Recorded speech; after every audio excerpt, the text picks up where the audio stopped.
Mereka mendengar mereka itu tuli, bisu dan buta. Bukan buta matanya, bukan tuli kupingnya, bukan bisu mulutnya, akalnya yang tidak mereka gunakan untuk menerima kebenaran.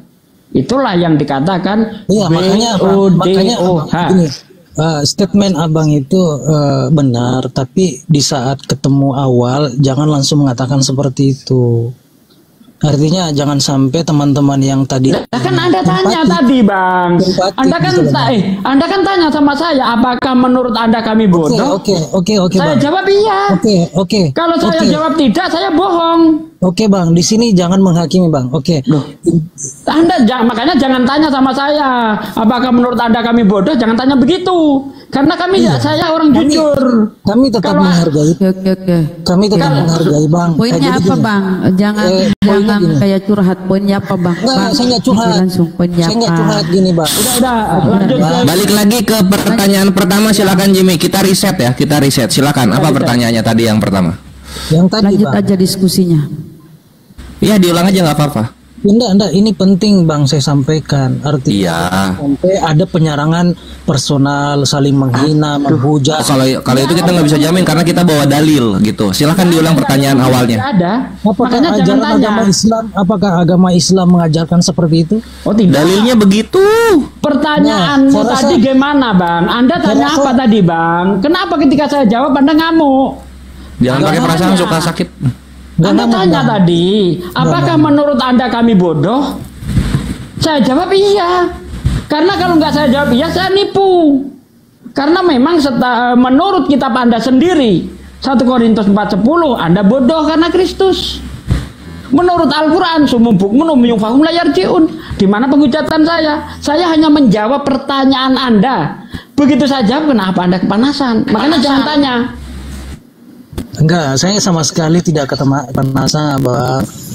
Artinya yang Abang menjustifikasi langsung bahwa kita saya menjawab pertanyaan. Kok dibilang menjas gimana sih? Makanya jangan tanya. Anda tanya apa tadi? Nah, Pak D, bisa Bang, menyampaikan gini. Abang dengar dulu. Kenapa, Bang? Dengar dulu dong, Bang. Izin saya ngomong ya, Bang. Mungkin yang kami maksud itu karena pertama, kamu sulit membedakan antara Tuhan dengan manusia, antara nabi dengan Tuhan, rasul Tuhan itu sulit kalian membedakan. Jadi kami pikir kok kenapa tuh kalian kok bisa bedakan manusia dengan Tuhan? Ya, silakan nanya soal Islam. Apa tadi? Di 1 Korintus 4:10 ya Paulus ngomong begitu. Kalian itu karena Kristus ya. Karena gini ya teman-teman ya. Kalau masalah ilmu pengetahuan taruhlah kalian pinter ya. Pinter cerdas tuh yang berpengetahuan.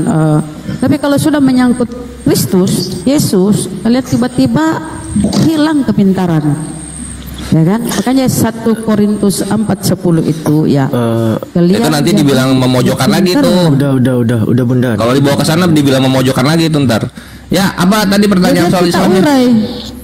Biar kita urai bahwa itulah yang kami maksud bahwa kalian itu. Udah kembali ke topik aja, itu enggak esensi itu. Nanti dia terbawa perasaannya.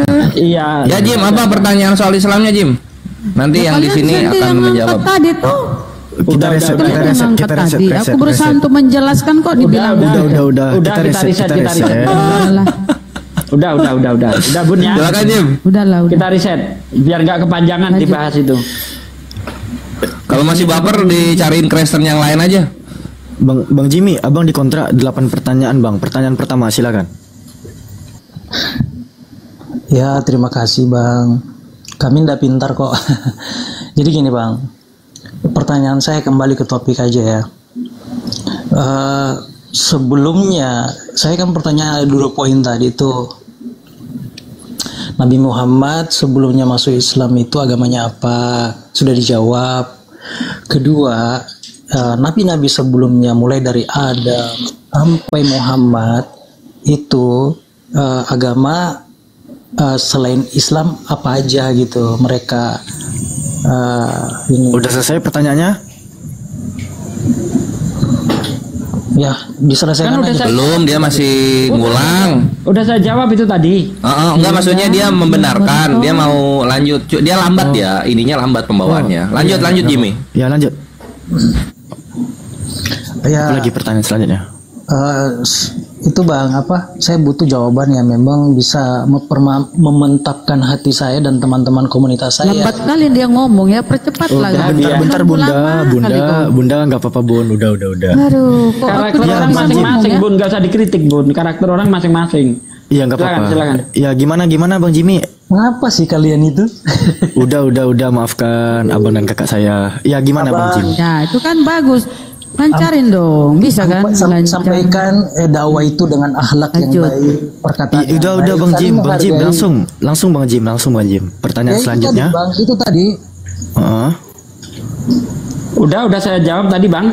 Yang ini Bang, yang terakhir itu Bang belum jelas saya. Apa tuh? Agama-agama dari Adam sampai Muhammad, kan Muhammad ini kan Muslim nih.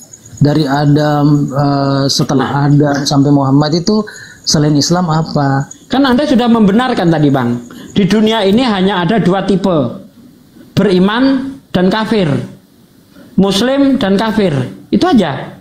Muslim artinya berserah diri, taat tunduk kepada aturan Allah, kepada aturan Tuhannya.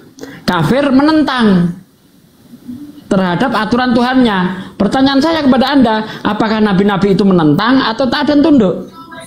Itu saja. Kalau mereka orang yang taat dan tunduk, Muslim. Kalau mereka orang yang menentang perintah Tuhan, kafir. Udah, gitu Bang. Itu dalam pengertian Islam hanya 2 ada golongan, kafir dan Muslim. Dalilnya apa Bang? Dalil apa? Aduh mama Ya, Mas Bang Kores tabi millata Ibrahim hanifa wa ma kana minal musyrikin.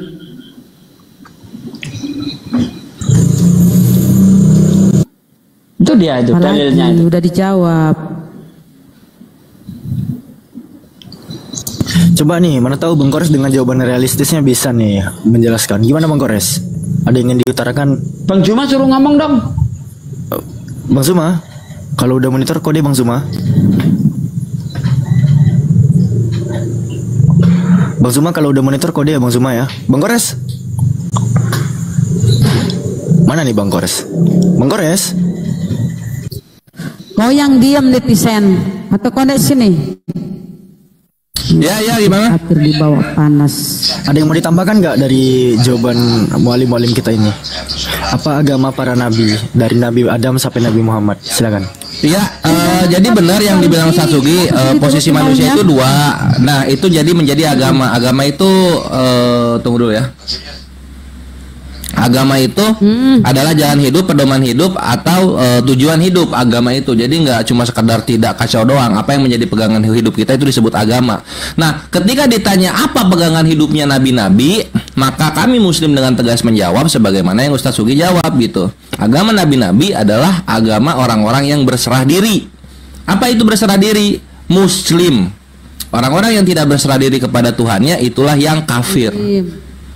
Jadi jawabannya apa? Agama nabi-nabi Muslim gitu. Benar. Gimana Bang Jimmy? Ya Bang. Dia aja yang. Bentar Bun. Alfi coba netralkan lagi romnya. Ada lagi pertanyaan selanjutnya Bang Jimmy, silakan. Ada sih Bang, cuman Abang nanti takutnya risih atau gimana? Enggak. 72 bidadari aja gua selo, pedo aja gua selo baik. Kalau misalnya ini? Iya. Enggak. Silakan ditanya. Abang dikontrak 8 pertanyaan, udah 3 pertanyaan nih. Silakan. Pertanyaan keempat. Pertanyaan keempat Bang Jimmy, silakan. Atau mau ngurang yang tadi juga silakan apa berikutnya? Iya Bang. Jangan bilang munafik lah Bunda. Jadi gini Pak. Udah. Enggak Bunda kesel ke yang di bawah, cuma nyerangnya ke Jimmy. Udah jangan ke yang lain, fokus juga si Kores. Bang Jimmy. Gini loh, kau kalau bertanya aja, jangan framing. Baik-baik kok dilayani dengan baik sama Pak D itu, dijawab dengan baik. Coba gini Bang Jimmy. Daya tangkapmu kurang. Tunggu dulu Bang. Saya mau tanya Bunda ini. Kores. Udah, jangan ke Bunda. Gak ada, mending Jimmy sama Bunda Rahma ya, kita dengerin silakan. Bunda, aduh, Bang Jimmy ini cari masalah ini. Ada nggak argumentasi saya memframing? Udah Bang Jim. Udah. Bundanya kan Pertama, kau mengingatkan kami di sini, ya kan ada tertulis berdakwalah dengan ini. Aduh, basi, nggak usah kau ajari kami. Udah. Bang Jimmy, back to topic Bang Jimmy. Udah, jangan. Ngapain kau ngajari kami? Bunda kan udah diem, Bunda Rahma kan udah diem nih. Siapa yang ngajari? Bang Jimmy, bisa kondusif kan? Kapir. Bang Jimmy bisa kondusif kan? Nah, anggap Bang Jimmy sekarang lagi berdiskusi dengan Bang Pera Istar. Mas, tegur teman-teman. Saya mencoba sifat yang tidak mencerminkan. Anda tidak berhak menginterpretasi saya untuk menegur sesama Muslim. Sekarang fokus bahwa Anda sekarang tengah berdialog dengan Pera Istar. Lebih dan kurangnya dari mualim-mualim saya. Nanti saya berikan waktu kepada mereka. Silakan. Pertanyaan keempat. Bang, ya bukannya saling mengingatkan itu perlu Bang? Oi, ayolah. Oh, pandai kali kau menasihati kami di sini, kafir. Ayolah. Udah dijawab. Bisa diajak kondusif kan? Udah Bunda. Udah.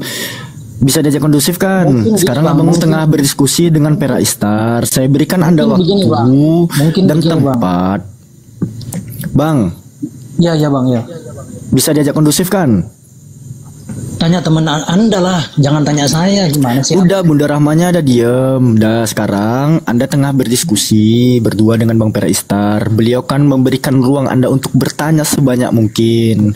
Silakan Anda bertanya dengan Bang Pera Istar untuk tambahan-tambahan jawaban dari mualim-mualim yang lain. Nanti saya berikan waktu kepada mereka. Itu tugas saya. Oke, silakan pertanyaan keempat.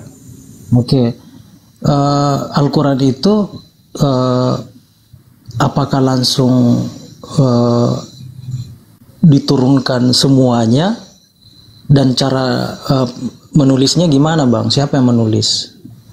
Apakah Nabi Muhammad itu sendiri, atau mungkin langsung diturunkan langsung jadi begitu Bang?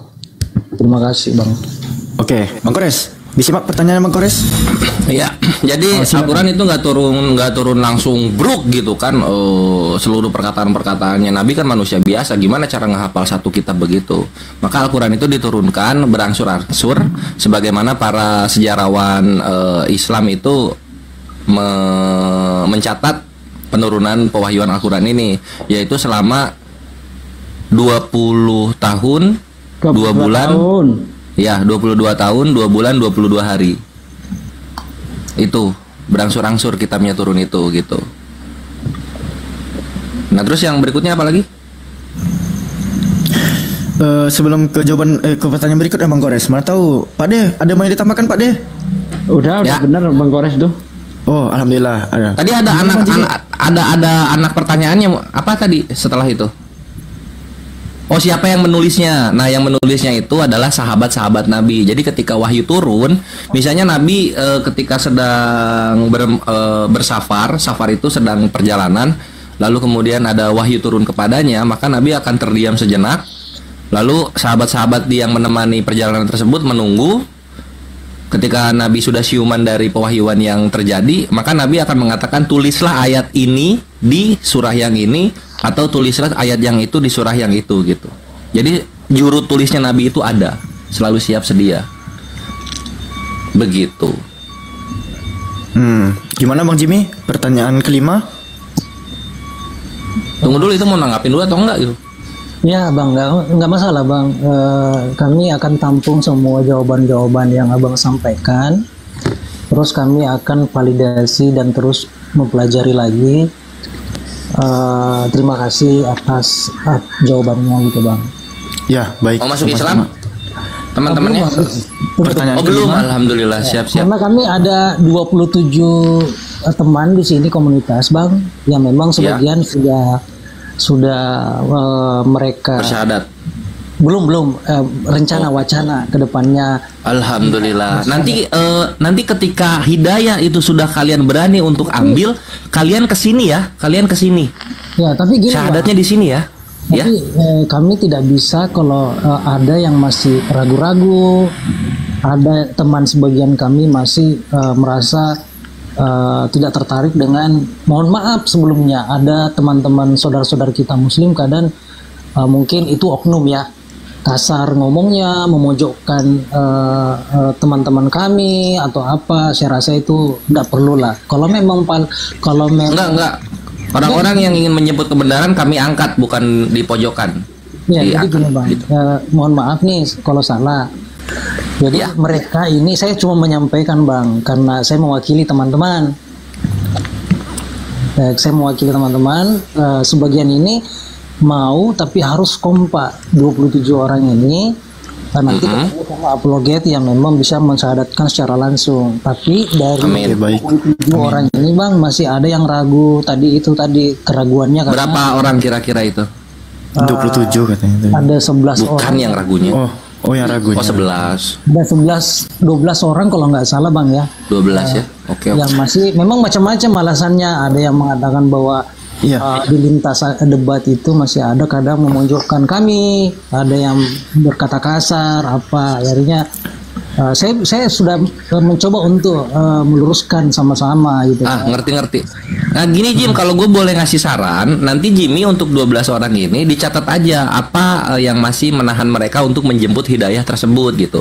Dicatat. Itu tadi poinnya Bang, salah satu. Baru 5 itu, belum 12. Belum, baru 4. Baru 4. Ya. Boleh saya tanggapin enggak? Iya gini Bang. Silakan. Sebentar Bang. Saya tanggapin Bang. Oke Bang, saya tanggapin, saya tangkap itu permasalahan. Jadi saran saya jangan melihat agama itu dari perilaku orang. Lihat apa yang diajarkan di dalam kitab sucinya. Karena kalau melihat agama dari perilaku orang, maka di dunia ini nggak ada agama yang benar. Karena namanya penganut agama itu sifatnya itu relatif. Ada di Kristen yang baik, ada di Kristen yang jelek, ada di Islam yang baik, ada di Islam yang jelek. Ya, jadi tengok saja ajarannya itu seperti apa. Nggak peduli orang itu seperti apa, nggak peduli. Ya, tapi tengoklah ajarannya di dalam kitabnya itu seperti apa. Contoh misalnya, di Islam itu di dalam surah Al-Mumtahanah ayat 8 misal. Allah di situ berfirman, aku tidak melarang kamu untuk berbuat baik kepada mereka selagi mereka tidak memusuhi kamu di masalah agamamu, tidak mengusir kamu dari tempat tinggalmu, al-ayah dan seterusnya. Anda baca dalam surah Al-Mumtahanah ayat 8. Itu Al-Quran. Nabi juga berkata, barang siapa yang menyakiti zimmi, orang-orang kafir yang tidak memusuhi Islam, zimmi itu, maka dia menyakiti aku. Barang siapa menyakiti aku, ia menyakiti yang mengutus aku. Nah sekarang kita lihat di Bible bagaimana. Dalam 2 Yohanes 1 ayat 10-11. Apabila ada orang datang kepadamu dan ia tidak membawa ajaran ini, janganlah kamu mengajak dia masuk ke dalam rumahmu, dan janganlah mengucapkan salam kepada mereka. Barang siapa mengucapkan salam kepada mereka, maka dia akan memperoleh upah dari perbuatan yang jahat. Di Islam kita tidak dilarang berbuat baik kepada orang-orang di luar Islam selagi orang itu tidak memusuhi agama kita. Di Bible menerima tamu beda agama saja dilarang. 2 Yohanes 1 ayat 10-11. Ini tidak menghujat, ada data. Ya, ini ada data. Tidak bisa dikatakan menghujat, tidak bisa dikatakan menyerang. Kita bicara data. Begitu Bang. Kalau itu Bang saya terima kalau itu. Nah bagus. Oke baik. Gimana Bang Jimmy? Kita masuk pertanyaan kelima. Izin Bang, saya Fregi, saya juga non Kristen. Bolehkah saya meluapkan pertanyaan saya? Izin Bang. Non Kristen apa non Islam? Bang Egi, non Islam, non Islam. Tadi non Kristen soalnya. Non Kristen itu bukan Kristen artinya. Ya, maaf. Bang Fregi, mohon maaf bukannya Alfi belum memberi waktu, tapi Bang Jimmy kan mau melontarkan pertanyaan kelima. Setelah pelontaran pertanyaan kelima dan setelah jawab, Bang Fregi Alfi kasih waktu ya. Aman ya? Oh iya Bang. Iya aman. Ya, belum mau tidur kan? Ya belum. Siap. Saya semangat. Tapi enggak apa-apa Bang kalau mau dikasih pertanyaan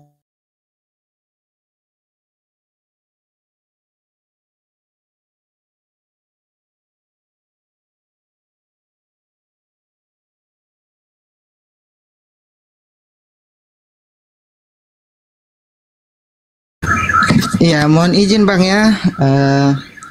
Mungkin pertanyaan saya mungkin sedikit panjang, tapi saya mungkin percaya bahwa teman-teman dari Muslimia itu bisa mentoleransi lah.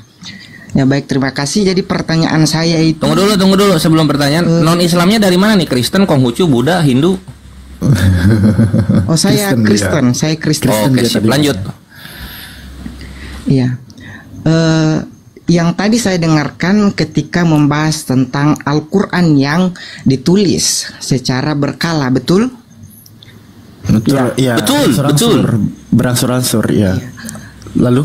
Ketika Al-Quran itu ditulis, apakah Al-Quran yang datang kepada Nabi Muhammad, mohon izin, itu dalam bahasa apa? Atau memang dalam bahasa yang tertentu sehingga mereka juga menulis dalam bahasa itu, atau dari bahasa lain mereka terjemahkan ke dalam bahasa lain lagi? Sekian. Izin, mantap. Sebelum jawab nih, ini kan ada Deng Handi, Alfi izin sapa dulu ya. Assalamualaikum Deng Handi. Bang Handi, siksa Bang, ntar Bang. Lanjutkan saja, aku stay baru. Oke, siap. Bang Kores ya, silakan. Jadi siap. Jadi ini sebelum loading screen ya. Pertama harus diingat dulu kalamullah atau firman Allah Subhanahu wa taala, sifat bicaranya Allah Subhanahu wa taala itu adalah walau hurfin bila sautin, tidak berhuruf dan tidak bersuara. Itu yang harus diingat dulu gitu. Karena sifat berbicaranya Allah berbeda dengan sifat berbicaranya makhluknya atau ciptaan-ciptaannya. Lalu ketika disampaikan Al-Quran ini kepada Nabi Muhammad, bagaimana caranya? Itu berbentuk wahyu yang dititipkan kepada malaikat Jibril. Lalu dari malaikat Jibril itu kepada Nabi disampaikan dengan sesuai bahasa kaumnya. Jadi ingat fasenya itu. Gitu. Sebagaimana firman Allah, kami tidak. Ya, terus Bang Kores. Nah itu yang dibilang Satsugi tadi gitu. Kami tidak akan mengutus Rasul kecuali dengan sesuai bahasa kaumnya, begitu redaksinya. Itu Egi jawabannya. Sampai sini nangkep? Iya, terima kasih. Iya, sama-sama My Bre. Satsugi dilanjut ya. Udah benar itu. Boleh Bang, saya tanggapi lagi Bang. Iya, silakan. Izin. Ini saya juga saya memiliki teman yang Muslim, dia juga cukup akrab dengan saya, dan yang dikatakan dari jawaban tadi bahwa malaikat Jibril yang memberikan wahyu itu kepada Nabi Muhammad, betul? Perantara. Malaikat Jibril itu sebagai perantara Bang, sebagai penyampai. Jadi malaikat bukan yang pemberi. dipakai oleh Allah, jadi malaikat Jibril ini yang dipakai oleh Allah untuk ke Nabi Muhammad, benar? Ya, sebagai penyampai wahyu. Iya. Tetapi ada di beberapa teman-teman yang Islam, mungkin mereka juga kurang paham atau bagaimana, tetapi saya sering mempertanyakan hal itu, dan mereka mengatakan bahwa Nabi Muhammad lah yang diangkat Allah ke surga untuk mengambil wahyu itu. Mereka tidak memakai kata Jibril. Jadi ini bertolak belakang dengan jawaban yang tadi. Itu perjalanan Isra Mi'raj.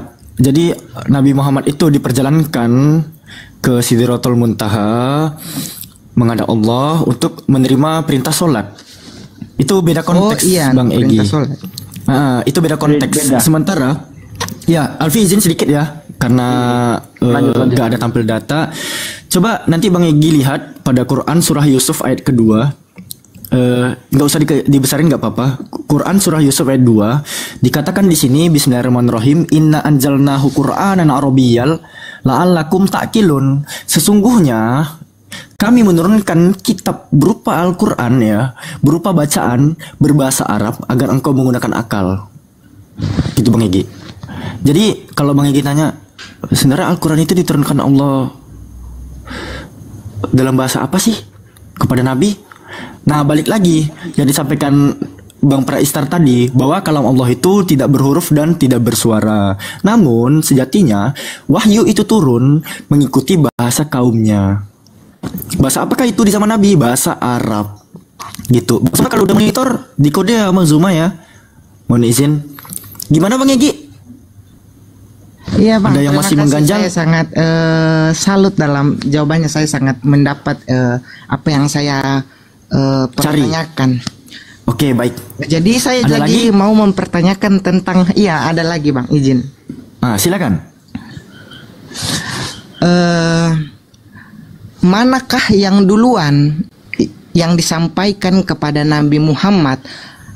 Nabi Muhammad pergi untuk mengambil perintah sholat.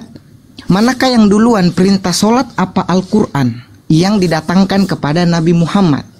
Nah, silakan Bang Gores. Disimak pertanyaan Bang Gores. Atau Pak Destugi? Bebas. Jelas sekali yang diterima pertama kali oleh Nabi itu Al-Quran. Al-Quran terutama surah Al-Alaq ya, itu 5 ayat yang turun kepada Rasulullah di Gua Hira itu. Hanya sekali itu saja Nabi Muhammad menerima wahyu di Gua Hira, yaitu surah Al-Alaq ayat 1-5. Nah kemudian perintah sholat itu jauh nanti setelah keimanan umat muslim itu mantap. Ada yang mengatakan setelah 13 tahun.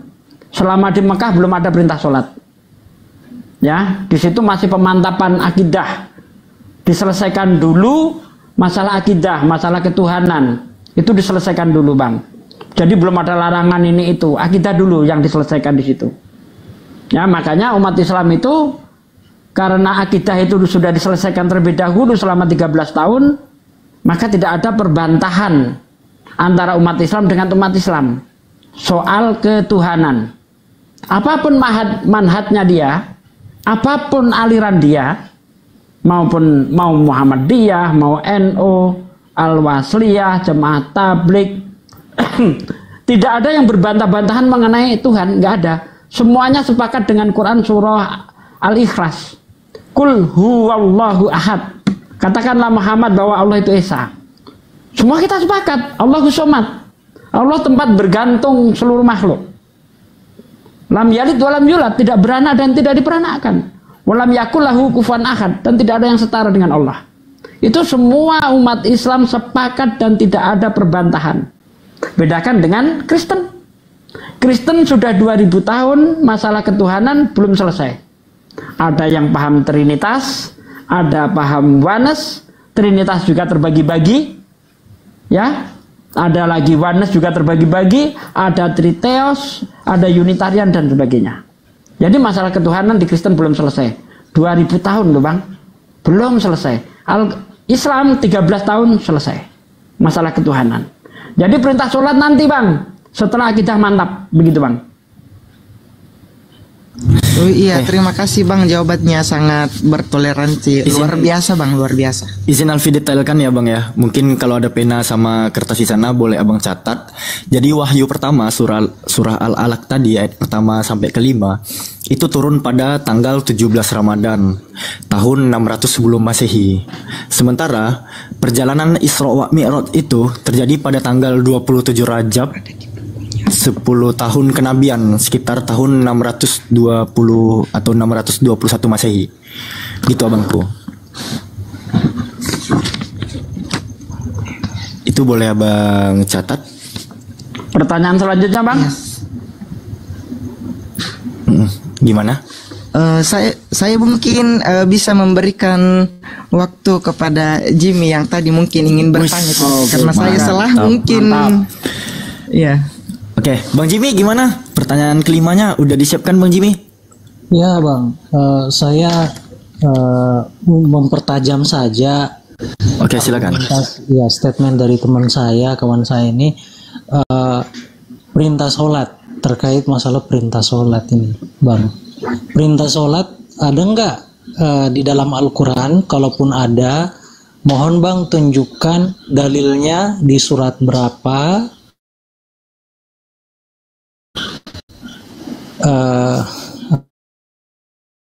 Apalagi namanya istilahnya itu ayat ya, ayat berapa perintah sholat itu, kenapa secara spesifiknya kenapa ini beda-beda. Ada yang 2, ada yang bagaimana kita itu? Ada 2, 4, apa lagi ya? 3, 2, 4. Oh, rokaat. Ya, oh. Jadi saya minta dalilnya Bang dalam Al-Quran perintah sholat dan berapa rakaat. Kenapa ini harus beda gitu Bang? Kasih Bang. Pak De, udah dicatat ya pertanyaannya, Alfi lihat Pak De mencatat ya. Silakan Pak De. Ya, perintah sholat itu ada di beberapa surah. Contohnya mengenai sholat subuh. Itu ada di dalam surah Al-Baqarah ayat 238.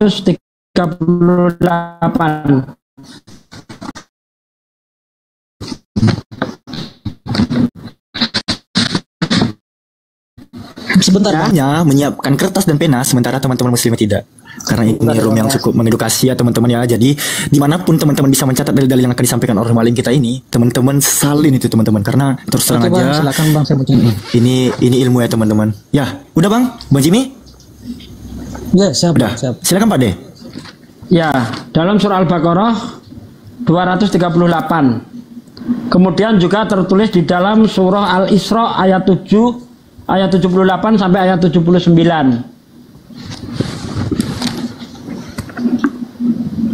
Nah itu salah satu perintah sholat di dalam Al-Quran. Baca aja sendiri di situ, jelas kok. 10 sih banyak. Tapi apakah ada diterangkan di situ tata cara sholatnya Bang? Misalnya tengah hari sekian rakaat, apakah ada dijelaskan di situ Bang? Kalau tidak ada di dalam Al-Quran, lantas dari mana aturan penerapan rakaat-rakaat tersebut? Ada surat Hud ayat 114 Pak De. Ada. Surat Hud. Saya sempat mencatat itu kemarin tuh disampaikan itu. Bentar ya, pertanyaan saya Bang. Ada. Iya. Oke, sambil silakan kalau yang sudah menemukan langsung aja. Surat Hud ayat 114 Pak De. Nah ini sholat subuh itu dalam Quran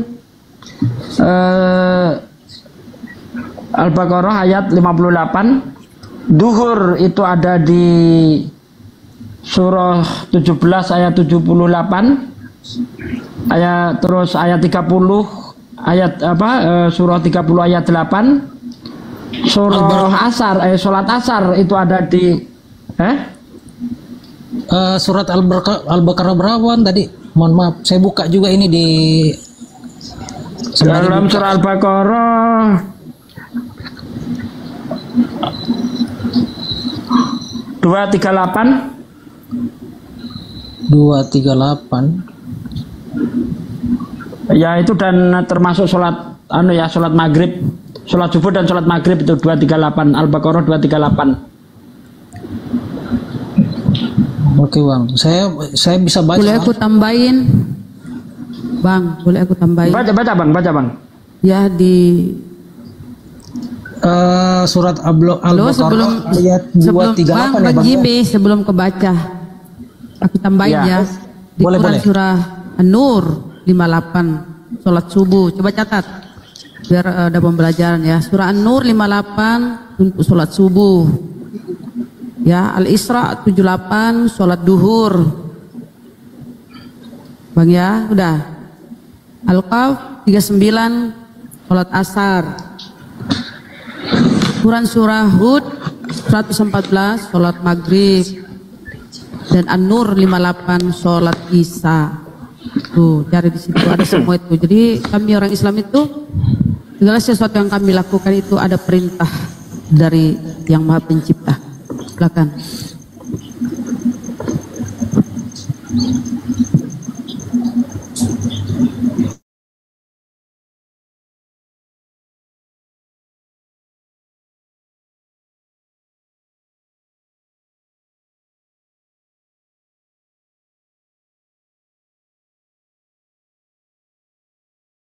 catat juga pada hadis Bukhari nomor 628 dan hadis Ahmad ya nomor ke-157, Nabi mengatakan begini, Bang.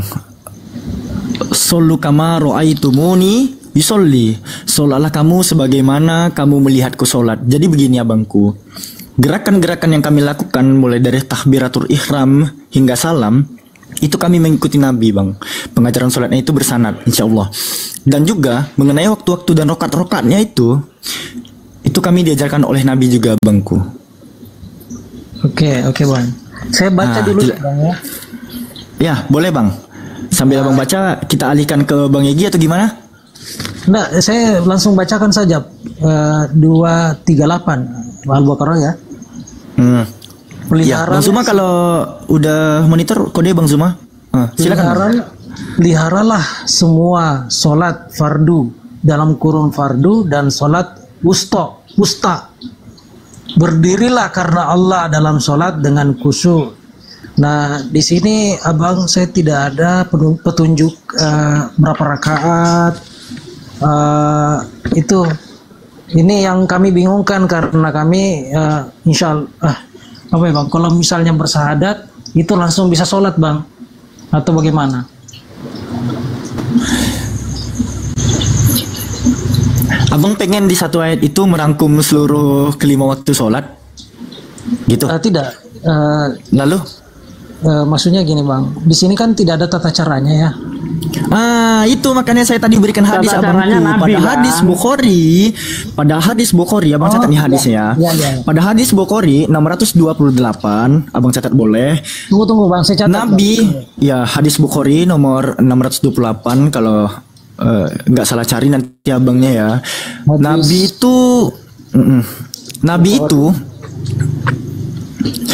Nabi bersabda, "Sallu kama ra'aitumuni yusolli." Salatlah kamu sebagaimana kamu melihatku salat. Jadi para sahabat itu melihat bagaimana Nabi salat dan mengikuti bagaimana tata cara Nabi salat, waktu-waktu Nabi salat. Gitu abangku. Al-Quran itu hanya perintah secara universal, sementara praktiknya itu diajarkan langsung oleh Nabi Muhammad SAW. Sallu ala Nabi. Oh, berarti perintahnya Bang ada di hadis ya, tata caranya ya. Perintahnya ada di Al-Quran. Contoh di Toha ayat ke-14. Innani anallahu la ilaha illa ana fa'budni wa aqimis sholata li zikri. Sungguh aku ini Allah, tiada Tuhan selain aku, maka sembahlah aku, dirikanlah solat untuk mengingatku. Nah, di sana itu salah satu perintah solat yang langsung turun dari Allah Azza wa Jal. Nah, lalu bagaimana cara praktiknya itu dicontohkan oleh Nabi kami abangku. Karena Bukhari, Bang. Hadis Bukhari ya, Bang ya. Hadis Bukhari. Nomor berapa Bang? Bukhari kalau abang mau cari di 628 ada. Bukhari. Tapi biasanya kami itu mencari hadis itu dari matan ya bangku. Misalnya kami mau mencari matan soal bagaimana sih narasi Nabi itu menyuruh kami untuk mengikuti dia solat. Nah kami tuliskan tuh, Sallu kama ra'aitumuni yusolli. Solatlah kamu sebagaimana kamu melihat aku solat. Itu kata Nabi. Jadi diksi perintah itu datangnya dari Allah, sementara praktiknya itu diajarkan oleh Nabi Muhammad. Jimmy, itu ya abang. Tanya lagi Jimmy, gua ajarin lo bertanya, siapa yang ngajari Nabi Muhammad sholat? Lu tanya Jimmy ke dia, biar dia nggak bisa jawab Jimmy. Tanya. Atiullah wa atiur Rasul. Taatilah Allah dan taatilah Rasul. Dalam makna apa yang diajarkan oleh Nabi itu datangnya pun dari Allah gitu. Jadi apabila kami taat kepada Nabi itu udah taat pun kepada Allah. Itu abangku. Gimana Bang Jimmy? Bang Eginya kayaknya terlalu bernafsu ingin bertanya tambahan nih. Belum, saya sebentar bikin kopi Bang. Belum. Oke, buat dulu Bang kopi campur masakonya itu. Gimana Bang Jimmy? Ya, saya nggak menemukan ini aturan-aturan penerapan rakatnya, Bang. Saya di hadis Bukhari 600. Iya, Bang. Kalau mengenai rakaat itu diajarkan oleh Nabi Muhammad. Sementara waktu-waktu petunjuk 5 waktu tadi kan diuraikan oleh mualim saya Bible berjalan ini atau Ustadz Sugi, bahwa perintah sholat 5 waktu itu ada di dalam Al-Quran. Sementara rokat-rokatnya, kita kan berbicara rokat-rokatnya, bukan hanya rokat-rokat nih, tapi gerakan yang kita lakukan di dalam sholat, mulai dari takbiratul ihram, Allahu Akbar sampai salam, itu diajarkan oleh Nabi. Ini time-nya hanya dia yang bertanya nih. Gak apa-apa Bunda. Kita kajian ya kepada si Orten. Iya, gak apa-apa. Jadi Bunda, perintah sholat itu ya dalam Al-Quran ya, Bismillahirrahmanirrahim, di surah Al-Baqarah ya. Bismillahirrahmanirrahim. Wa aqimus sholata wa atuz zakata warka'u ma'ar raki'in. Dan laksanakan sholat, tunaikan zakat dan rukulah beserta orang-orang yang ruku. Itu perintah sholat. Adapun penguraiannya itu Rasulullah Sallallahu Alaihi Wasallam dengan hadis-hadisnya, karena dia yang diberi wahyu. Jadi tugas Rasulullah itu mengurai perintah Allah, karena dia yang berhubungan langsung dengan pewahyuan itu. Oke, itulah ada hadis. Nah, seperti tadi yang disampaikan adik saya, bahwa sholatlah seperti aku sholat, atiullah wa atiur rasul, gitu ya. Rasa itu udah mudah kepahami. Sekarang boleh kita bertanya balik atau ini memang kajian untuk tahu dijawab? Gak ada bertanya balik ini. Aku mau bertanya siapa yang memerintahkan dia bergereja? Enggak. Sholatlah seperti sebentar, ini malam, sebentar. Sudah dijawab ya, sudah dijawab bahwa Rasulullah yang menerangkan semua itu. Litubayyina linnas, berikanlah petunjuk kepada semua manusia. Ya, Rasulullah diberi tugas. Jadi Rasulullah mengurai karena dia yang diberi pewahyuan. Rasa kau habiskan waktu kalau cuma itu yang kamu bahas. Gak apa-apa, izin Bunda. Supaya dia masih bertanya mau belajar, nggak apa-apa Bunda. Kenapa ada bahasa habis waktu Bunda? Orang belajar. Ya kan udah tengah malam apa cuma atau memang ini time-nya cuma dia ini yang di ini. Iya Bunda. Ya udah biar aja dia bertanya. Kalau memang enggak apa-apa Bun. Saya belajar, saya enggak apa-apa izin turun kalau gini. Enggak apa-apa terus aja bertanya. Gini maksudnya gini Bang. Ya lanjutlah kalau memang cuma dia yang bertanya, kita nggak bertanya ya silahkan. Bang Jimmy, sebelum abang berkeluh kesah, abang harus paham dulu, rambut sama hitam isi kepala nggak ada yang tahu. Kita ada 9 orang di sini, kalau mau menggabungkan satu aspirasi itu memang sulit. Sebentar. Tapi gini Albi ya. Albi mau menjelaskan ke dia aja. Saya tanya ke dia. Sebenarnya gini, kita juga harus mengkomparasi ya, supaya ada pembanding gitu loh. Ada pembanding supaya kalau dianya umat pencari Bunda, dianya tuh masih maksudnya pembanding loh. Sebentar lebih 27 orang. Sebentar lebih. Saya kan wajib bisa juga berbicara tuh. Saya juga punya hak berbicara. Saya izin. Jadi mau saya gini, supaya kita Ustadz Pak Desugi sudah menjelaskan tadi, kita sudah kasih ayat-ayat Al-Quran, data-data. Saya rasa kau tangkap itu kan. Nah, supaya ada pembanding, coba siapa pemerintah bergereja? Bunda, ya, yang lakunya caranya begini. Kita tidak perlu bertanya kepada mereka, tapi ketika kita menjawab, kita juga ambil dari mereka. Contohnya seperti saya tadi, ya bagaimana Islam mengajarkan apa tadi tentang kebaikan atau apa. Kita bawa ke kitab mereka juga, begitu aja, nggak perlu kita tanya. Supaya tahu mereka. Toh kalau ditanya nggak akan bisa jawab juga kan? Ya, tapi kan kalau misalkan sedikit, Bunda mau belajar tentang kekristenan, mau bertanya tentang kekristenan, saya rasa tidak apa-apa juga. Mungkin sempat dia ingin belajar jangan tentang kekristenan. muntah abang nanti Bang, jangan. Saya udah memberikan abang, saya udah memberikan abang berdua ruang untuk bertanya soal Islam. Jangan abang meminta kami bertanya kepada kalian. Oke, jadi ini ya, fix ini untuk mereka bertanya gitu ya. Ya. Aku kalaupun Bunda nanti mau melakukan komparasi pertanyaan, di dalam jawaban pun nggak masalah Bunda. Alfi nggak melarang kok. Jadi itu Bang ya, disampaikan penerimaan sholat ketika Isra Mi'raj. Ya, udah disampaikan semua ya. Aku rasa sangat mantap semua ya.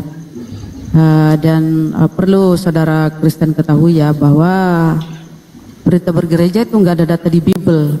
Lanjut saja. Nggak ada di Bible, tapi Ya, pendeta gimana? yang menurunkan, Bang. Gimana? Ya, Gimana? Siapa lagi yang mau bertanya? Sweet dulu berdua. Siapa yang menang? Tunggu dulu, Bang. Tunggu. Gimana? Ini kan jawabannya masih ambigu, Bang ya. Terkait tadi Abang mengatakan bahwa Itu kan bisa izin bicara, jangan dipotong, boleh? Iya Bentar, Bang. kau bilang ambigu. Capek-capek dijelasin. Abang jelaskan aja ambigunya di mana. Soalnya di kami itu semuanya jelas. Alfi satu suara aja nih ke bawah ya. Jawaban dari tadi oleh narasumber Muslim itu jelas nggak kira-kira? Alfi nanya teman-teman di bawah, bukan abangnya. Abang silakan ngomong aja, nggak apa-apa. Oke. Boleh saya dilanjutkan dulu, Bang, berbicara, baru nanti setelah itu boleh dipotong. Silakan. Oke, terima kasih. Abang tadi mengatakan, Bang Alfi ya, bahwa sholatlah seperti kamu melihat saya sholat. Nah, ya, pertanyaan saya, seperti apa Nabi itu sholat? Karena dalam hadis tadi Abang sampaikan, Bukhari di 286, saya tidak menemukan di situ penyusunan rakaat duhur 4 rakaat, asar 4 rakaat, subuh. Saya tidak menemukan di dalam hadis. Nah, ini yang saya anggap bahwa ini masih penyampaiannya ambigu. Jadi saya mau secara komprehensif, Bang, gitu loh. Itu. Jadi seperti apa Nabi itu sholat? Ya, itu. Terima kasih. Oke, udah. Yang pertama, Abang harus ketahui, sholat di dalam Islam itu bukan cuma 5 waktu. Kami memiliki sholat sunnah pula. Abang harus ketahui itu. Di lain sholat fardu, ada yang disebut sebagai sholat sunnah. Jadi ini bukan berbicara sholat, asar berapa rakaat, maghrib berapa rakaat, ini gerakannya gimana, enggak bangku. Ya, ini kutunjukkan hadisnya. An Malik bin Huwairis ya radhiyallahu anhu qala, dan seterusnya. Di sini dijelaskan solu kama ra'aitumuni yusolli, solatlah kamu sebagaimana engkau melihatku solat. Kalau abang tanya, ya gimana Nabi itu solat? Ya seperti kami solat juga. Gimana abang melihat kami solat? Ya gitu juga. Karena kenapa bangku? Gerakan solat itu bang, itu bersanad sampai sekarang abangku. Turun temurun. Dalilnya umat mana? Muslim. Hah? Dalilnya mana? Kok Dalil itu yang disampaikan barusan. Yang ketentuan kira-kira nih, enggak bang, 2 rakaat, 3 rakaat, kan ada tuh bang ya. Dalilnya mana bang? Di dalam Al-Quran apa dalam hadis? Dalam hadis, dalam Musnad Ahmad itu jelas itu. Ya. Diriwayatkan dari Aisyah, istri Nabi Shallallahu Alaihi Wasallam. Beliau berkata, pertama yang diwajibkan sholat kepada Rasulullah Shallallahu Alaihi Wasallam adalah 2 rakaat kecuali maghrib yang 3 rakaat.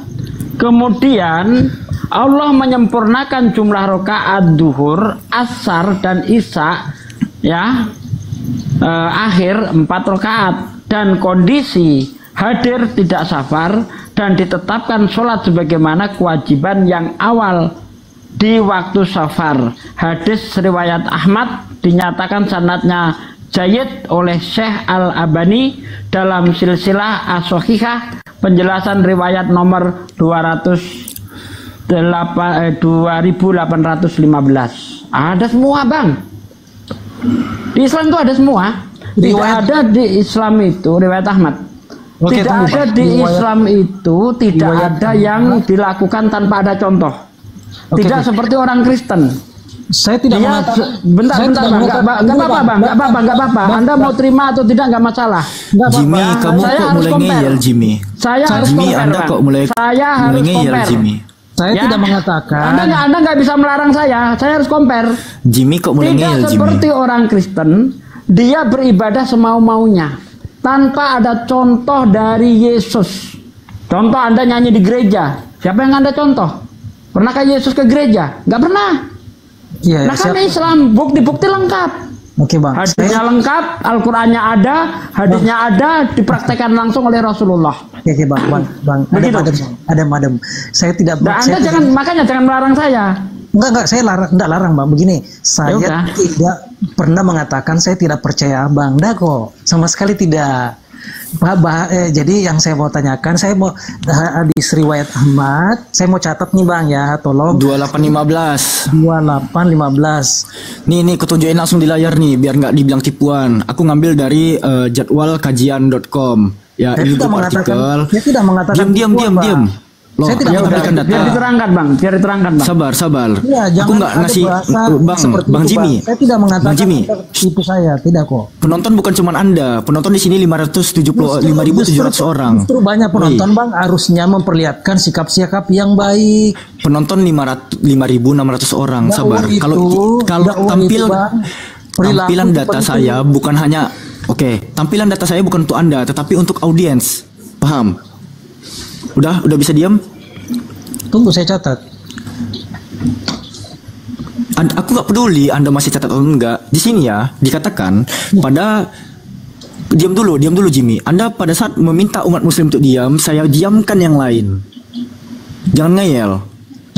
Ya, dikatakan di hadis riwayat Ahmad yang dihasankan oleh Syekh Albani dalam Sahih As-Sahihah nomor 2815, dikatakan di sini, aku langsung singkat aja, dari Aisyah radhiyallahu anha, istri Nabi sallallahu alaihi wasallam, beliau berkata, pertama yang diwajibkan sholat kepada Nabi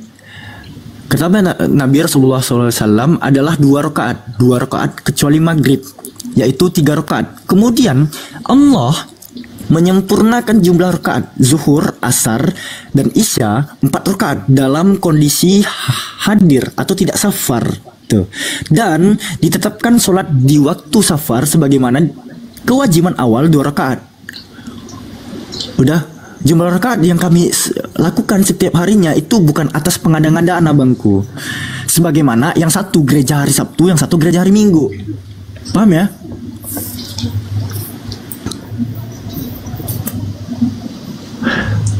Oke. Perayaan Natal. Ada yang melakukan di tanggal 25 Desember, ada pula yang melakukan di tanggal 7 Januari. Gereja-gereja Katrom untuk Katolik Roma melaksanakan Natal pada tanggal 25 Desember misalnya. Sementara orang-orang gereja timur tuh, Ortodoks Timur, Ortodoks Koptik itu merayakan Natal 7 Januari. Siapa yang salah? Jangan gitu. Kalian jangan mancing-mancing komparasi gitu. Ini mualimku dari tadi gatal nih lidahnya mau nanya nih.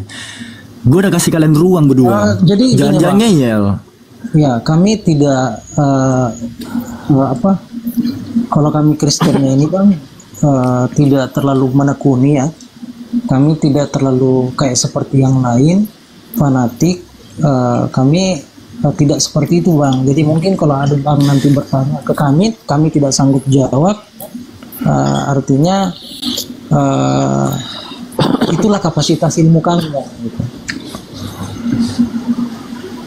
Kalau tadi Bunda bertanya siapa perintahkan ke gereja ibadah mingguan, itu kami peroleh dari pendeta kami. Dari mana pendeta dapat? Kami kejar. Dari mana pendeta kalian dapat perintah? Izin bang, saya bertanya kepada Jimin dulu bang. Oh, bentar, sedikit dari saya sedikit. Kenapa itu dipertanyakan, Bang? Anda beribadah dan sebagainya atas contoh siapa? Kenapa itu dipertanyakan?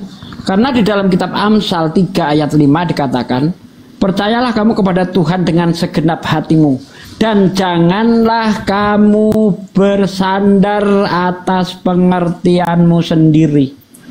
Dilarang. Anda mengada-ngadakan atas pemikiran sendiri, asumsi sendiri, itu dilarang di dalam kitab Anda.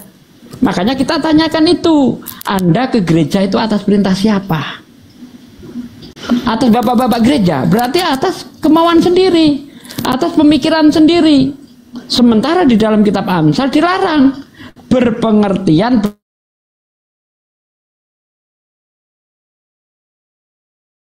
sendiri, tidak boleh. Itu kitab Anda bang, gitu loh.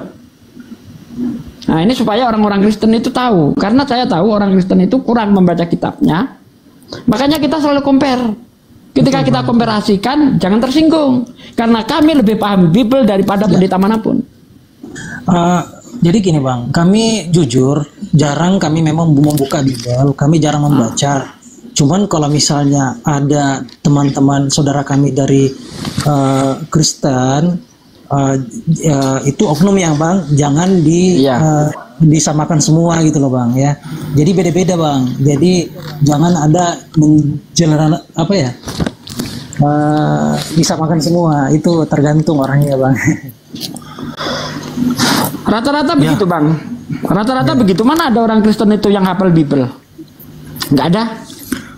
Nah kalau nggak hafal, bagaimana dia mau menentukan ini boleh, ini tidak, ini salah, ini benar?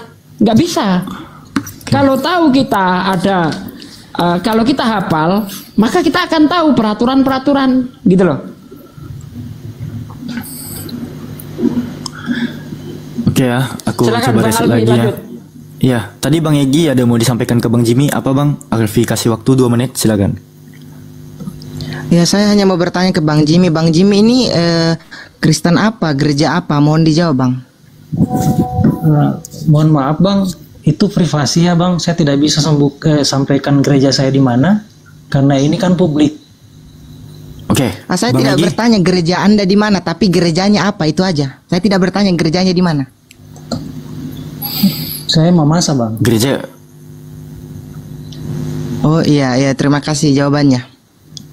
Sudah tahu udah ya, Bang. udah terjawab ya. Saya tidak mau sampai ini kebuka karena ini ruang publik. Iya, udah. Berarti kan udah terjawab kan Bang Egi ya? Iya. Sorry kalau tendensi aku tadi kasar ya kawan-kawan ya, karena terus terang aja capek. Ini udah jam 12 malam. Bang Egi ada yang mau ditanyakan? Izin saya mau mempertanyakan tentang kontroversial dalam jawaban yang telah saya rangkum. Izin untuk bertanya tentang kontroversial, boleh? Apa tuh? Tadi di pertanyaan di awal itu mengatakan bahwa Nabi Muhammad menghadap Allah itu untuk mengambil perintah sholat, betul?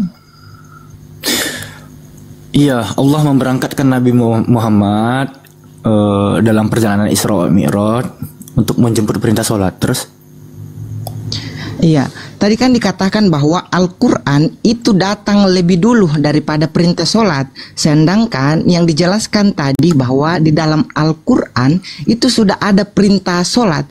Jadi kontroversialnya adalah kenapa Nabi Muhammad itu harus mengambil lagi perintah sholatnya langsung kepada Allah. Ini kita membahas Isra Mi'raj. Ini kita bahas Isra Mi'raj. Silakan Pak De, silakan. Itu tidak kontroversi Bang. Jadi Al-Quran itu dalam pikiran Anda mungkin turun langsung 114 surah gitu. Tidak Bang. Ya, jadi Al-Quran pertama kali itu hanya 5 surah saja. Lalu berangsur-angsur sampai 22 tahun, 22 hari, 2 bulan, 22 hari. Jadi perintah sholat itu di tengah-tengah di antara turunnya ayat-ayat Al-Quran juga. Cuma mengenai perintah sholat itu ada perintah khusus. Allah datangkan langsung Nabi Muhammad untuk menghadapnya. Bahkan begitu juga di dalam kepercayaan orang Yahudi, Musa itu juga Isra Mi'raj untuk menjemput 10 hukum Taurat. Ini dalam kepercayaan Yahudi ya, yang pernah saya dengar yang dikatakan oleh Bang Billy itu. Ya. Seperti itu Bang, jadi nggak ada kontradiksi di situ. Memang Al-Quran turun terlebih dahulu, tapi tidak langsung 114 surah gitu Bang. Jadi dalam logika Nabi Muhammad sudah naik ke surga dan menginjakan kaki di surga dan berhadapan langsung dengan Allah. Begitu dalam logikanya, karena kan lebih sudah tepatnya Sidratul Muntaha. Nggak ada surga di situ Bang. Nggak ada surga Bang. Lebih tepatnya Sidratul Allah nggak di surga. Allah nggak di surga. Jadi Allahnya itu di mana? Bentar Bang. Kalau Tuhan di surga berarti Tuhan lebih kecil daripada surga. Contoh Anda masuk ke rumah Anda, mana besar rumahmu sama kamu? Sementara Tuhan itu maha besar. Bahkan di dalam kitab Tawarikh 2 Tawarikh 6 ayat 18, benarkah Tuhan hendak tinggal bersama kita? Bukankah langit yang mengatasi segala langit tidak sanggup untuk menampungnya? apalagi rumah yang kudiam ini. Jadi Tuhan itu tidak bertempat dia. Kalau dia bertempat namanya makhluk. Kalau dia bertempat di surga berarti Tuhan lebih kecil daripada surga. Berarti Tuhan itu membutuhkan ciptaannya. Sementara Al-Quran mengatakan Allahu Somad. Allah itu tidak membutuhkan ciptaannya, sama sekali tidak. Tidak mengambil keuntungan dari ciptaannya. Kenapa? Karena Allah Maha Kaya. Allah tidak membutuhkan. Kalau dia bertempat di surga berarti Allah butuh surga. Sementara Allah tidak butuh surga Allah. Surga diciptakan untuk makhluknya, untuk hamba-hambanya yang soleh. Begitu Bang.